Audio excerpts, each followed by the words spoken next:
Welcome to Blue Moon Life. We're Jillian and Jonas, and we live aboard our 30-foot sailboat. Recently, we've taken on the project of converting a van to take us across the country. If you enjoy these videos, hit the like button and subscribe to our channel to follow us on our adventures. Hey everyone, welcome to the first part of our little van build series. In this video, we build and install the subfloor, which will be basically the base of our whole van build. So there's sort of 3 layers to our subfloor. We started with about 3/4 of an inch of carpet underlay, and that was actually already in the van to begin with, so we didn't really touch that. That's going to act as our insulation between the ground of the van and us. And then there's just a thin layer of carpet, again, that was already here, so we just decided to keep that. Again, adding to insulation and also just sort of like a noise dampening feature. And then on top of that, we have 1/2-inch plywood. And then our last layer is some black rubber mat, and that's gonna be our flooring. We went between either like rubber mat or just like hard, like linoleum flooring, or what was the other one we went through?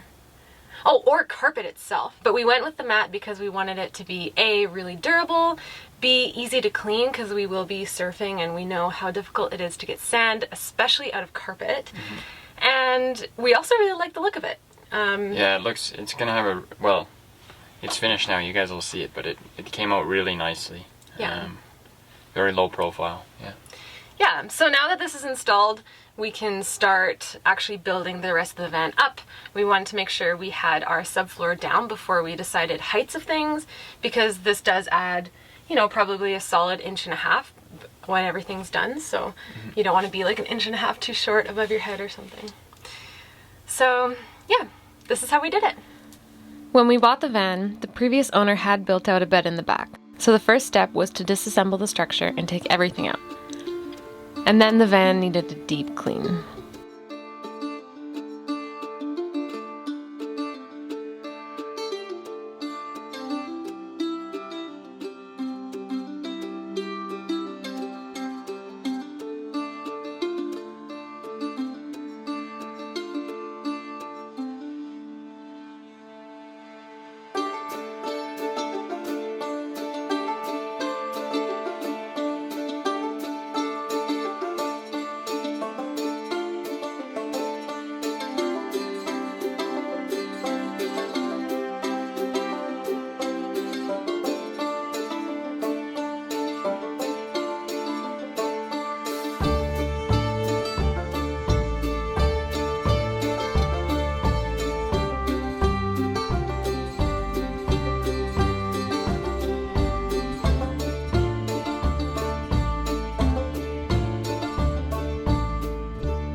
I'm actually really impressed with the amount of space that's in the back here. When we first got the van, all of the old seats were piled in the back, so it was kind of hard to get a feel of how much room we were actually working with. But now that we've gutted it and I'm in here, I'm pleasantly surprised. There's more space than I figured. We're still gonna try and use the space as efficiently as we can and try and incorporate lots of storage, and just sort of deciding what we want to have in the van and incorporating that into our build instead of building something out and then deciding what we want to have in it.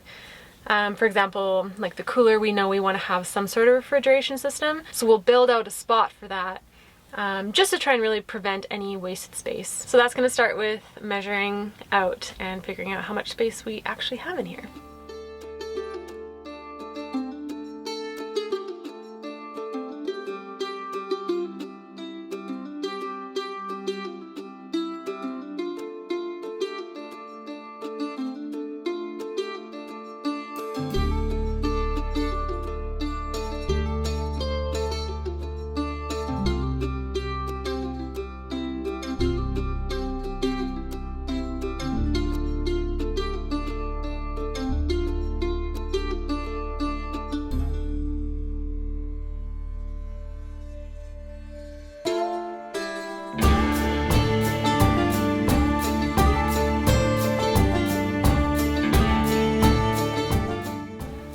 The next step was to take out all of the back seats.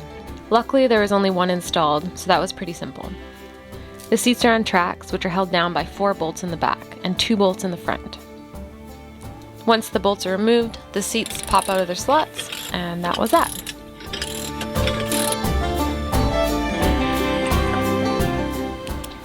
To get the bolts out from the front, there was a flap in the carpet that sat underneath the front seat.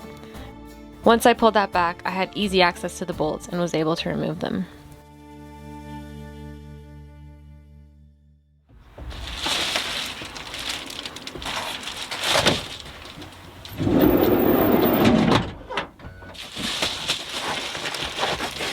Hello! It is yet another day. I'm super excited to say we're finally ready to start building, which is, in my opinion, the funnest part. Jonas and I have been putting a lot of thought into the layout of the van. Like I said before, we're keeping it minimal, we're keeping it simple, just so we can start to get a feel for the space. And what we've landed on is we're gonna have a twin-sized rock and roll bed, and then on the side with the door, we're gonna keep sort of the step area clear and just have room for stuff that we can just toss in. And then along the shorter wall here, we're gonna do more storage. At the back, we're gonna have 2 long drawers that will pull out. Those will act as more storage space and space for more of like our cooking stuff or stuff that we won't need to access while the van is moving, because we will need to open the back door to access those. But the great thing about those drawers is that it'll also give us a cooking area. It'll give us like some countertop space. When the back is lifted up, it'll give us some shelter if it's raining and still allow us to cook outside. So that's sort of the design we landed on. It should give us lots of storage space for our like camping gear and food and whatever supplies we might need, but also allow for the space to stay kind of open so we can hang out in it and not be surrounded by things. The nice part about the rock and roll bed too is that it lifts up into a couch, so when we're not sleeping and maybe we want like a bench to sit on when we're eating dinner or something, that'll give us that option. The first thing we're going to start with, and what I'm going to do today, is actually the floor. So the flooring that's in the van now is about 3/4 of an inch of carpet underlay, and then just the gray carpet that you see on top of it. So we're just going to keep that as our insulation. Yeah, it's already there. It seems to work really well. Like the floor is nice and warm, and then we won't have to rip everything out, get new insulation, and put everything back again. But the carpet underlay only goes to about here in the van for some reason. So between here and the back door, there's nothing. It's just carpet on top of the metal frame. So what we're gonna do is, if you saw our original insulation video on the boat, like way back, you'll notice this stuff. We had originally used this to insulate the V-berth in the boat, and it worked fine. It kind of did the job. It warmed it up a little bit, but it's wildly reflective and super crinkly, so we did end up replacing it. And if you've seen that video, we replaced it with interlocking foam mat, which is way better. But that being said, we saved all of this insulation. And this is what we're gonna put in the back. I'm gonna fold it probably about 3 times, I think, so it's 3/4 of an inch thick, just like the carpet underlay that is in the main area of the van. One of the main reasons we're doing this is because when we put plywood down as our floor and as our base, we don't want it to warp and kind of be bouncy in the back, because the back does go down a little bit since there is no insulation under there. So this is going to A, aid in the insulation in the back of the van, and B, make the floor level, so when we put the plywood and our flooring on top, we're going to have a nice, strong, sturdy floor. So that's what I'm going to do now. I'm going to fit this in, tape it up, sort of seal it a little bit, and we'll go from there.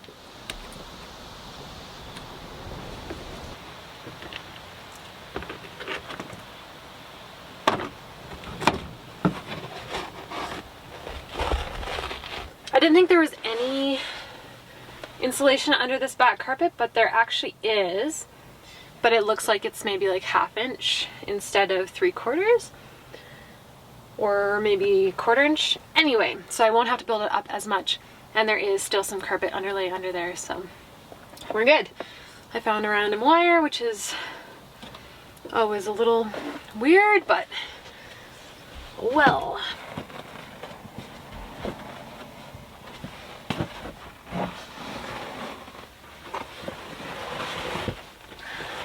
since this underlay is just loose in here, I'm just gonna pick it up, put the Reflectix underneath it, trace it, and then I'll be able to cut the Reflectix to shape and I won't have to template anything.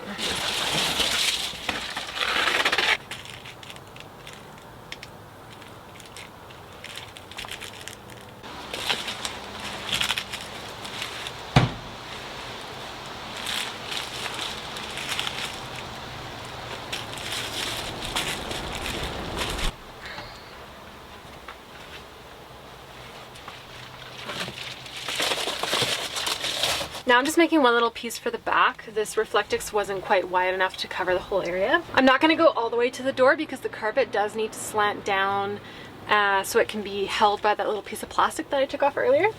So I'm probably just going to go, I don't know, I'll probably stay like an inch, maybe 3/4 of an inch up from where that plastic goes, just to give me enough room so I don't have to redo everything again. I made like a little template for this corner, which should fit the other corner. And then I've just been taping it together with duct tape. Okay, so here is the finished product. We've got 2 layers of Reflectix plus, I don't know, maybe 1/4 inch of carpet underlay. And then this is what's throughout the rest of the van. And that's probably about 3/4 inch carpet underlay.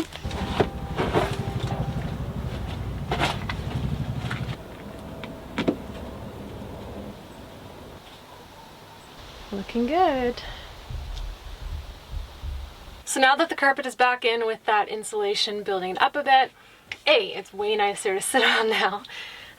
But now I can start making a template for the plywood. So basically for the flooring, our plan is to do insulation, plywood, and then some sort of flooring on top. So our insulation is already down. That's what the carpet underlay and the carpet is. So now I'm gonna make the template for the plywood. To make the template, I'm using paper file folders, and so they're thicker than paper, like they're a little more rigid, but they're easier to sort of maneuver and cut than cardboard. And then I also have masking tape, which will help me really fit the corners well, like around the wheel wells and stuff. And what else do I have? Scissors, obviously, or I might grab a razor knife, and then a pen of some kind. A piece of plywood is 4 feet wide, but the van is a few inches wider than that. So we're gonna have to do 2 and sort of have a seam down the middle.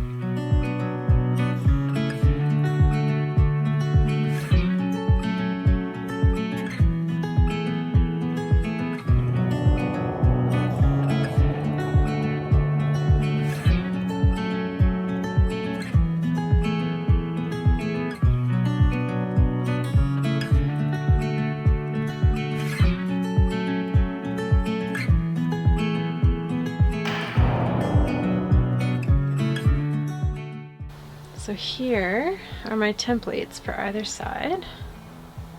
And I made sure I did a really good job on these templates because these are what we'll use to cut the plywood, and I want a really snug fit with the plywood.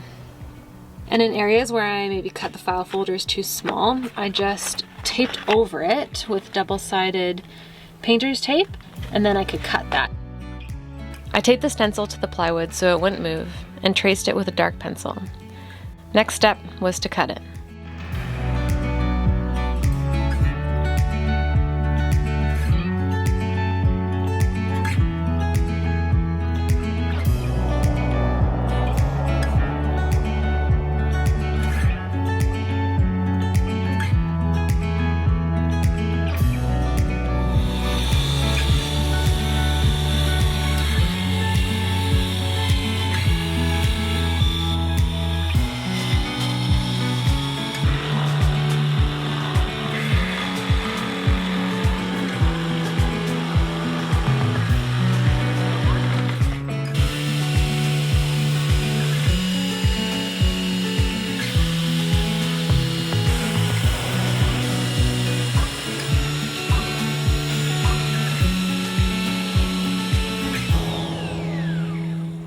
So when I was pulling up the carpet, I found this orange wire, and I kind of pulled it out, and we can't figure out what it's for or where it goes to. But when I put it into reverse, power does go to it. So if anyone knows what this is, it's an orange wire with black stripes. Let us know in the comments, because we're still trying to figure out. It doesn't seem like we're missing anything, so I don't know if it's like a beeper or something.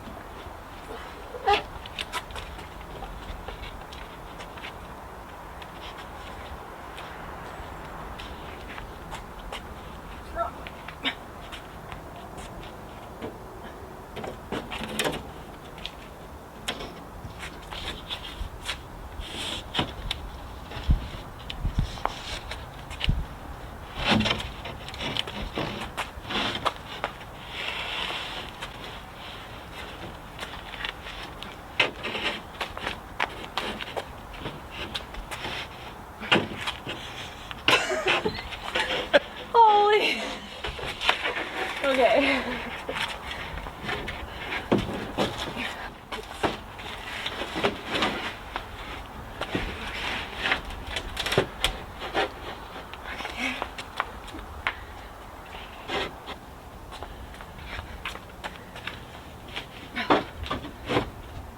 Wow.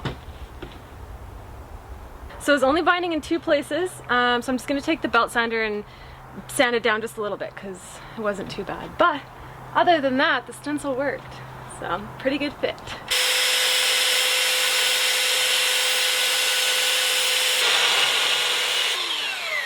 Okay, let's try that.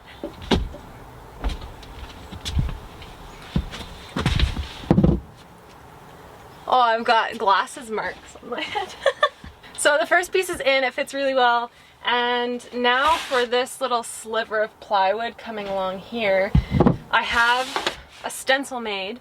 And what I'm gonna do is, with the first piece of plywood in, I'm gonna fit the stencil to how I want it. I'm gonna tape it to the plywood. We're gonna pull it all out, and then we're gonna fit the plywoods together so they're the exact same length, and then we'll just trace out the stencil, and that should give us a really good fit. And I'm giving the stencil just a little bit of room in these areas here, just to allow for a little bit of play with the plywood.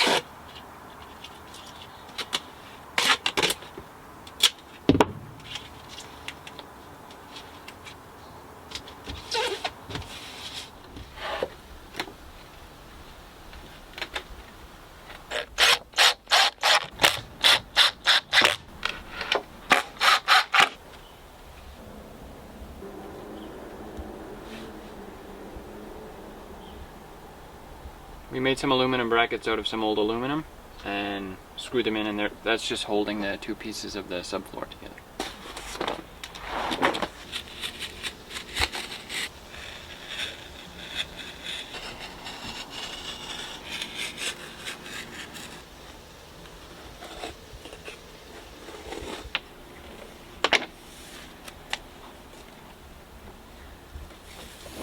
Decent. Perfect fit. So we've cut our first sort of main piece. The mat that we bought was only 39 inches wide. That's sort of as wide as they sold it, but the floor is wider than that. So the main piece we cut will be the one that you look at when you're walking in the side door. And we didn't want to have any seams there, just so it would be nice and flat and wouldn't peel up or anything. On this side, which is behind the driver's side, it'll actually, when the bed's down, it'll be covered by the bed. And so you'll only actually see the flooring when the bed's up, and it will largely be covered by the bed box. So that's why we decided to have our seam on this side. Also less foot traffic, so we won't have to worry about like edges peeling up or anything. But one thing we have to do now is, since our mat is patterned, we want to make sure that we actually match up the pattern. So like, you can see right here, that would create a really obvious seam because there's like half a circle here. So we want to match up the circles so it looks really smooth, and to really minimize the appearance of any seams that we have. It actually matches up pretty well, so I'm not really too worried about really obvious seams. The other thing we're going to do is, some of this mat will be in cubbies and in storage that we install. So we'll try and have any seams that we do need to have in those storage compartments where it'll be dark and you won't really see it, instead of in sort of the main living area where you will be able to notice the seams more. So this is our subfloor, and I'm painting the edges black because we have black rubber flooring, and so that finished edge will both be black in both pieces, and then if there's any little bit of wood showing, it should be well hidden just because it'll all be black.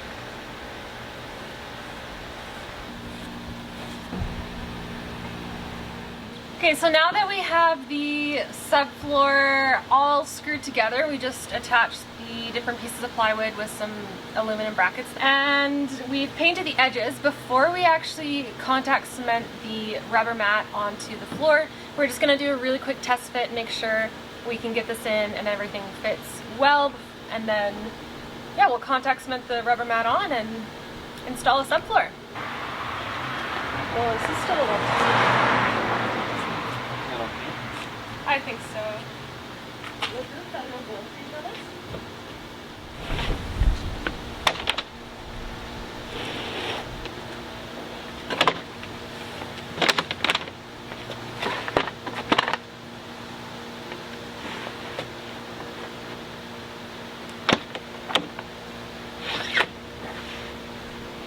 We're going to contact cement the rubber mat to the plywood. How we're going to do that is we're going to lay it out exactly how we want it, and then we'll probably just lift one corner at a time, cement it, stick it down, and then we'll make sure that the mat doesn't move on us and we have like mismatched lines. And then that's it for the subfloor, then we can install it.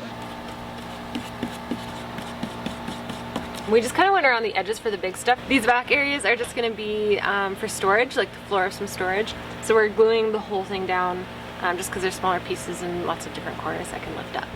So the mat is now stuck to the flooring. This will be the main area. We extended the mat about a foot past where we think the bed box will be, and that's because we're gonna have cubby storage here. In this empty spot, we're gonna have drawers, so we don't need mat under there. And then in these two corner spots is gonna be more cubby type storage, so we wanted to have just a matching floor.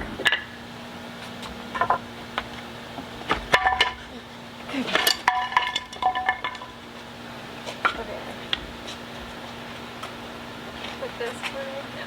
So I think the paint's okay. There we go. Okay, up a little. Holy. It's in. It's in. Not without some major struggle. It looks good though. And a little bit of black paint on the roof to prove it, but we'll be able to get that out, I think. Wow. Oh, and it's gonna be so easy to clean, Jillian. Yeah, that's amazing. It worked out actually better than I expected.